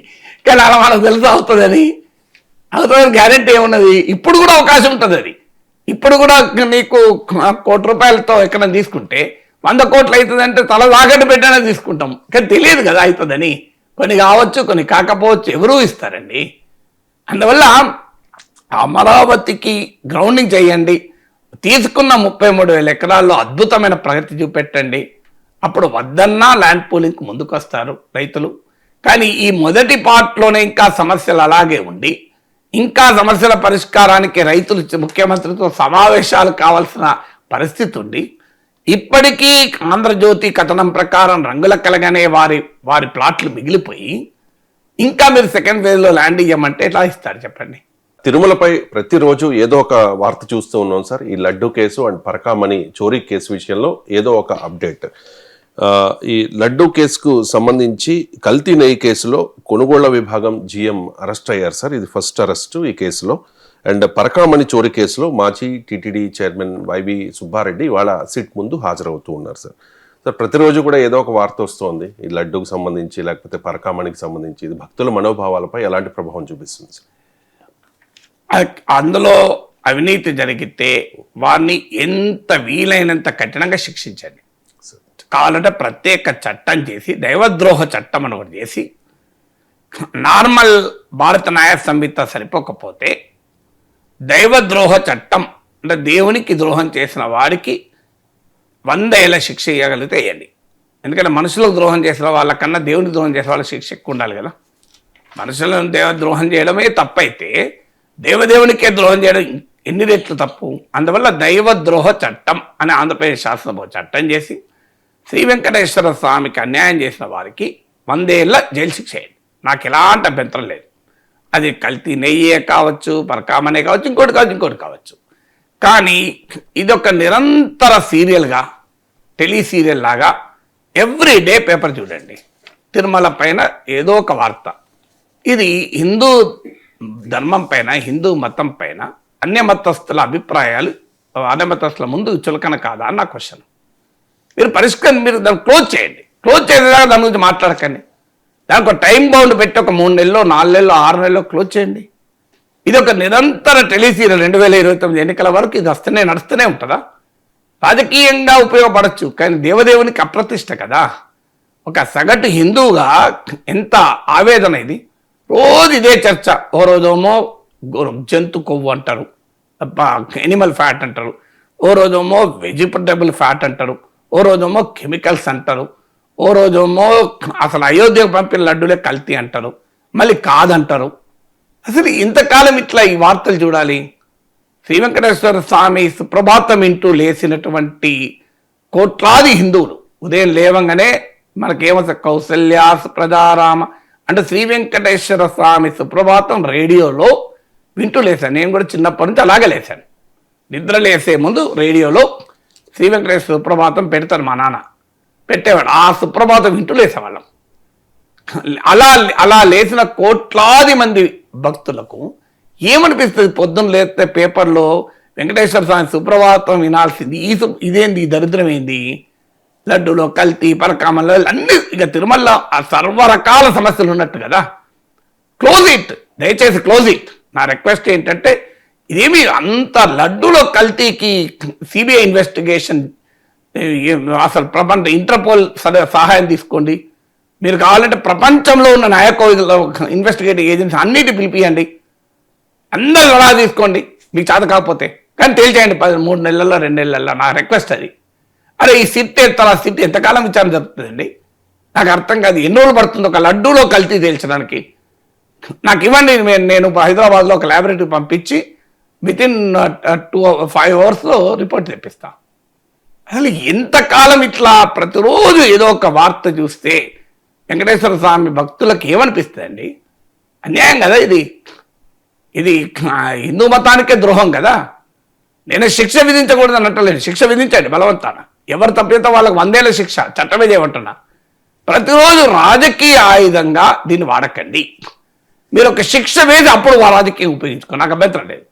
మీరు న్యాయ విచారణ పూర్తి చేసి, ఇన్వెస్టిగేషన్ పూర్తి చేసి, న్యాయ విచారణ కూడా పూర్తి చేసి, దానికి ఒక ముగింపు పలికి, దైవద్రోహులకి 100 ఏళ్ల శిక్ష వేసి, అప్పుడు దైవద్రోహులు ఇంకో పలానా పార్టీ వాళ్ళని చెప్పి మీరు రాజకీయంగా ఎంతన్నా ప్రయోజనం పడి నాకు అభ్యంతరం లేదు. కానీ ఇదొక ట్రయల్, నిరంతరం ట్రయల్. ఒక సుశాంత్ సింగ్ రాజ్పూట్ ఆత్మహత్య పైన ట్రయల్ జరిపితేనే అభిమానులు అన్యాయం అన్నారు. మీడియా ట్రయల్ మంచిది కాదని చర్చ జరిగిందా లేదా? శ్రీ వెంకటేశ్వర స్వామి పైన మీడియా ట్రయల్ ఏంటండి? రోజు పొద్దున్న లేస్తే, అసలు పొద్దున్న లేస్తే పేపర్ల వార్త లేకుండా ఉండలేదు కదా. ఈ శ్రీ వెంకటేశ్వర స్వామికి మీడియా ట్రయల్ ఏంటి అంటున్నా. రియల్ ట్రయల్ జరగదు, ఇంకా సిట్ ఇన్వెస్టిగేషన్ లేదు, విచారణ ఎక్కడిది? ఆ విచారణ జరగాలి, స్పెషల్ కోర్టు, సుప్రీంకోర్టు దాకా పోవాలి కదా. అప్పటిదాకా రాజకీయ నాయకులు రోజు మాట్లాడుతుంటారు. ఇదంతా మనం పేపర్లలో చూడాలి, టీవీలో చూడాలి, గంటలు డిబేట్లు. తిరుపతి లడ్డు కల్తీ అయింది. అసలు ఆ లడ్డును ఎంత గొప్ప ప్రసాదంగా భావిస్తారండి, ఎంత అద్భుతమైనటువంటి అనుభూతి పొందుతారు కోట్లాది మంది. దానిపైన ఈ చర్చ ఏంటి? ఇంత కల్తీ చర్చ. నిజమైన కల్తీ ఏంటో తెలియదు, కానీ ఈ చర్చ అయితే భయంకరమైన కల్తీ. అందువల్ల ఇప్పటికైనా చంద్రబాబు నాయుడు గారి రిక్వెస్ట్ ఏంటంటే, please close it in 3 months, close it in 6 months, time bound పెట్టండి. 2029 ఎన్నికల దాకా నడుస్తుంది, మీరు చూడండి. ఇది 2029 ఎన్నికల దాకా రోజు నడుస్తుందండి. ఏం తెలియదు, ఎవరికి శిక్ష పడదు. రోజుకోని అరెస్ట్ చేస్తారు, రోజుకోని పిలుస్తారు, వాళ్ళు బెయిల్ తెచ్చుకుంటారు, వాళ్ళు విడుదలవుతారు, మళ్ళీ బెయిల్ రద్దు చేయమని పిటిషన్ పెడతారు. ఇది ప్రాసెస్. ఇప్పుడు సిట్ ఇన్వెస్టిగేషన్ రిపోర్ట్ ఇవ్వలే, ఇంకా తర్వాత మీకు కోర్టులో విచారణ జరగాలి, అవునా కదా? తర్వాత దానికి హైకోర్టుకు పోతారు, హైకోర్టులో కొన్నేళ్ళు జరుగుతుంది, తర్వాత సుప్రీంకోర్టు పోతుంది. అప్పటిదాకా ఆ దేవదేవుని లడ్డు కల్తీ అన్న ఈ వార్తలు చూడాలి అంటే గుండె ఎంత ఆవేదన గురవుతుందో చెప్పండి, ఎంత బాధేస్తుంది. నేననేది ఏంటంటే, మీరు ఎవరిని స్పేర్ చేయకండి, దైవద్రోహ చట్టం చేసి 100 ఏళ్ల శిక్ష విధించండి. కావాలంటే చంద్రబాబు నాయుడుకు గ్లోబల్ ఇమేజ్ కూడా ఉంది కదా, మీరు కావాలంటే ప్రపంచంలో ఉన్న టాప్ ఇన్వెస్టిగేటింగ్ ఏజెన్సీ సహాయం తీసుకోండి. సిట్కు సరిపోదంటే, సిట్లో ఆల్రెడీ సిబిఐ ప్రతినిధులు కూడా ఉన్నారు కదా, పోనీ ఇండియన్ ఇన్వెస్టిగేటింగ్ ఏజెన్సీ సరిపోదు, గ్లోబల్ ఇన్వెస్టిగేటింగ్ ఏజెన్సీ పట్టుకరండి, వాళ్ళందరినీ ఇన్వాల్వ్ చేయండి, అత్యాధునిక టెక్నాలజీ వాడండి. Within 3 months have an end to this. ఆ దేవునికి ద్రోహం చేసిన వాళ్ళను కటకటాల వెనకాలేయండి. ఇక మీరు అప్పుడు ఎంతన్నా రాజకీయ కబడ్డీ ఆడండి. ఇప్పుడు సమస్య ఏంటంటే, వైసీపీ నేతలతో కబడ్డీ ఆడతలేరు, దేవదేవుని ప్రతిష్టతో కబడ్డీ ఆడుతున్నారు. అది నా బాధ. మీరు వైసీపీ నేతలతో ఎంతనా కబడ్డీ ఆడండి, మాకే అభ్యంతరం అండి. వాళ్ళు నిజంగానే ప్రూవ్ చేసి వాళ్ళకి శిక్ష విధించారనుకోండి, ప్రజలే కబడ్డీ ఆడుతారు, మీరు అవసరం కూడా లేదు, అవునా కదా?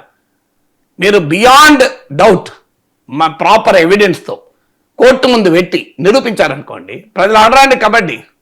ప్రజలు కూడా ఆడకపోతే దేవుడే ఆడుతాడు, ఊకోడు. కానీ ఇదేం ఘోరమైంది, రోజు పొద్దున్న లేస్తే పేపర్ల వార్త, టీవీల వార్త, గంటల డిబేట్లు, ఇంకో చర్చే ఉండక శ్రీవారి సన్నిధిలో తిరుమల వేదికగా రాజకీయ విమర్శలు చేసే వాళ్ళని చూసాం, రాజకీయాలు మాట్లాడే వాళ్ళని చూసాం. ఇప్పుడు రీసెంట్గా కొంతమంది సోషల్ మీడియా ఇన్ఫ్లుయెన్సర్లు శ్రీవారి మీద, శ్రీవారి లడ్డూ మీద అనుచిత వ్యాఖ్యలు చేయడం గమనిస్తూ ఉన్నాం సార్. రీసెంట్గా శివజ్యోతి యాంకర్ ఈ లడ్డు విషయంలో కాస్ట్లీయెస్ట్ బిచ్చగాళ్ళం అని చెప్పి కొన్ని కామెంట్స్ చేశారు అనేది సోషల్ మీడియాలో చూసాం. అండ్ దీని మీద నెటిజన్లు కూడా తీవ్రంగా స్పందిస్తూ ఉన్నారు సార్, తీవ్రంగా ట్రోల్ చేస్తూ ఉన్నారు శివజ్యోతిని. ఈ వివాదానికి కారణమైన శివజ్యోతి అనుచిత వ్యాఖ్యల్ని ఒకసారి చూద్దాం. ప్రసాదం పడుకుంటుండు ఫ్రెండ్స్.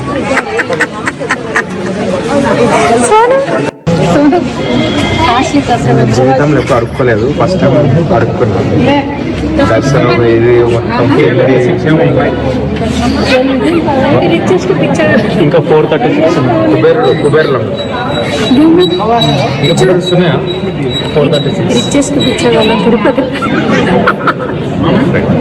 బిచ్చగాళ్ళం అంటూ చాలా అపహాస్యం చేస్తూ శ్రీవారి అన్నప్రసాదాన్ని లడ్డూను విమర్శించిన పరిస్థితి. తర్వాత అంటే విపరీతమైన విమర్శలు రావడంతో సారీ కూడా చెప్పింది శివజ్యోతి. ఒకసారి అది కూడా గురించి నేను మాట్లాడిన వీడియో, నేను మాట్లాడిన మాటలు చాలా మందికి తప్పుగా అనిపిస్తున్నాయి. సో ఎక్స్ప్లెనేషన్ ఇచ్చే ముందే ఆ మాటలకు ఎవరన్నా హర్ట్ అయి ఉంటే డెఫినెట్గా సారీ చెప్తున్నాను. అండ్ నన్ను రెగ్యులర్గా ఫాలో అయ్యేటోళ్ళకు నాకు వెంకటేశ్వర స్వామి ఎంత ఇష్టమో తెలుసు.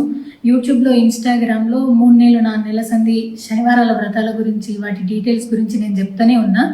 అవేవి దేని గురించి ఎవరు మాట్లాడుకోలేరు. అన్ఫార్చునేట్లీ దీని గురించి మాట్లాడారు. ఏదైనా సరే తప్పు జరిగింది నా సైడ్ నుంచి. నా మాటలు తప్పుగా ఉన్నాయి తప్పితే నా ఇంటెన్షన్ అది కాదు. మేము రిచ్ అని అన్నది 10,000 L1 క్యూ లైన్లో నిలబడ్డప్పుడు, పొద్దున ప్రసాదం తీసుకునేటప్పుడు కాస్ట్లీ లైన్లో నిలబడ్డామని ఆ ఉద్దేశంతో అన్నాను. ఏం జరిగినా సరే ఇప్పుడు నేను ఏది ఇచ్చినా మీకు ఎక్స్ప్లెనేషన్ లాగానే అనిపిస్తుంది తప్పితే నేను తప్పు ఒప్పుకున్నట్టు మీకు అనిపించదు. అందుకోసం నేను దాని గురించి ఎక్స్ప్లెనేషన్ కూడా ఇస్తలేను. తప్పైతే నా సైడ్ నుంచి జరిగింది అండ్ నా తమ్ముడు సోను తరపు నుంచి కూడా జరిగింది. తను అవైలబుల్లో లేడు. తన తరపున, నా తరపున శివజ్యోతి సారీ చెప్పినా కూడా నెటిజన్లు ఊరుకోవడం లేదు సార్. టీటీడీ బ్లాక్ చేయాలి శివజ్యోతిని, ఇంకెప్పుడు కూడా దర్శనం కల్పించకూడదు అనే డిమాండ్స్ నెటిజన్ల నుంచి వినిపిస్తున్న క్రమంలో తిరుమల తిరుపతి దేవస్థానం శివజ్యోతి ఆధార్ను పర్మనెంట్గా బ్లాక్ చేసింది, ఇంకెప్పుడు కూడా దర్శనానికి రాకుండా అనే ఒక వార్త వచ్చింది సార్. బట్ అఫీషియల్గా అయితే డిక్లేర్ చేయలేదు టీటీడీ.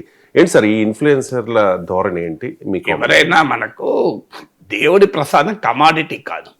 మనకు అర్థం కావాల్సింది అంటే లడ్డు అనేది ఒక పదార్థమే కావచ్చు, కానీ అది కేవలం పదార్థమే కాదు. It is not a commodity. Commodification of laddu మంచిది కాదు. ఇది లడ్డు అంటే ఇప్పుడు మీకు స్వీట్ షాప్లో దొరికే లడ్డు తిరుపతి దగ్గర, తిరుమలలో దేవుడి దగ్గర దొరికే లడ్డు ఒకటేనా? భౌతికంగా లడ్డే కావచ్చు, రెండు కూడా భౌతికంగా లడ్డే కావచ్చు, దాంట్లో భౌతికపరమైన పదార్థాలే వాడచ్చు. కానీ ఆ లడ్డుకి ఈ లడ్డుకు తేడా ఉంది కదా. స్వీట్ షాప్లో మీకు లడ్డు తీసుకుంటే, నేను రుచి గురించి మాట్లాడతలేను, ఒక ఆధ్యాత్మిక భావన, అనుభూతి, ఒక మహత్తరమైనటువంటి ఒక ఫీలింగ్, ఒక భక్తి ప్రవృత్తి తిరుపతి లడ్డుతో లింక్ అయి ఉంది. మీరు ఇది కావాలంటే ఎవరైనా ఎక్స్పెరిమెంట్ చేయండి. స్వీట్ షాప్లో తీసుకున్న లడ్డు, సిమిలర్ లడ్డు కూడా దొరుకుతున్నాయి. అది geographical indication Tirumala laddu. Even పదార్థంలో కూడా తేడా ఉంది. ఇప్పుడు జాగ్రఫికల్ ఇండికేషన్ ప్రత్యేకత ఏంటంటే జిఐ ట్యాగ్ అంటే అక్కడ మాత్రమే దొరికేదని. ఈవెన్ పదార్థం కూడా వేరే దగ్గర దొరకదని. నేను పదార్థం గురించి కూడా మాట్లాడతలేను. మీరు ఒక లడ్డు తీసుకెళ్ళి ఎవరికి ఇవ్వండి, వాళ్ళలో ఫీలింగ్ ఎలా ఉంటుందో చూడండి. తిరుపతికి వెళ్ళొచ్చామని లడ్డు ఇవ్వండి, వాళ్ళ ఫీలింగ్ ఎలా ఉంటుందో చూడండి. మీకు అర్థమైపోతుంది కదా తేడా. అసలు కెనాట్ ఈవెన్ కంపేర్ కదా. అంటే దీన్ని బట్టి అర్థమయ్యేది ఏంటి? డబ్బుతో తిరుపతి లడ్డు ఎలా కట్టలేము. అది 10,000 రూపాయల క్యూలో టికెట్ తీసుకున్నాం కనుక మాకు ఎక్కువ లడ్డూలు ఇవ్వాలి, మాకు స్పెషల్ లడ్డు ఇవ్వాలి. 1,00,000 రూపాయల టికెట్ తీసుకుని ఇంకా స్పెషల్ లడ్డు ఉండదు. లడ్డు లడ్డే. దేవుని ముందు అందరూ సమానమే.